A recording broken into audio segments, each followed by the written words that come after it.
কারাগার থেকে পাকিস্তানের বিক্ষোভের ডাক দেন দেশটির সাবেক প্রধানমন্ত্রী ও পাকিস্তান তেহরিক ইনসাফ পার্টি পিটিআই এর প্রতিষ্ঠাতা ইমরান খান। ইমরান খানের চূড়ান্ত ডাক কর্মসূচিতে সাড়া দিয়ে রাজধানী ইসলামাবাদের দিকে রওনা দেয় তার হাজার হাজার সমর্থক। পিটিআই এর ফেসবুক পেজে সমর্থকদের দলে দলে রাজধানীর দিকে আসার ভিডিও প্রকাশ করা হয়েছে। তবে এই বহরকে আটকানোর জন্য ইসলামাবাদে ব্যাপক প্রস্তুতি নিয়েছে আইনশৃঙ্খলা রক্ষাকারী বাহিনী।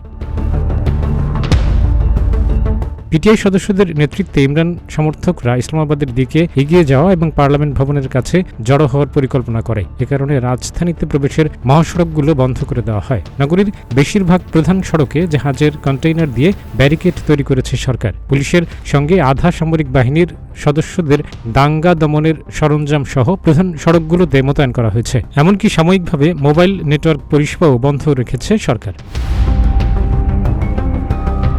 ইসলামাবাদ পুলিশ এক বিবৃতিতে বলেছে, আইনি বিধান অনুযায়ী যে কোনো ধরনের জমায়েত নিষিদ্ধ করা হয়েছে। বৈশ্বিক ইন্টারনেট নজরদারি সংস্থা নেটব্লকস এক্স জানিয়েছে, বিক্ষোভের আগে হোয়াটসঅ্যাপ মেসেজিং সেবাগুলো নিয়ন্ত্রণে রাখা হয়েছে। পিটিআই নেতা ও খাইবার পাখতুনখোয়ার মুখ্যমন্ত্রী আলী আমিন গাদ্দাপুর এক ভিডিও বার্তায় জনগণকে রাজধানীর প্রবেশ মুখের কাছে ডি চৌক নামে পরিচিত রেড জোনে জড়ো হওয়ার আহ্বান জানিয়েছেন। ইমরানের স্ত্রী বুশরা বিবি বলেছেন, ইমরান খানকে কারাগার থেকে মুক্তি দেওয়া হলে এবং তিনি জনগণকে নির্দেশনা দিলে তবেই বিক্ষোভের তারিখ পরিবর্তন করা যেতে পারে।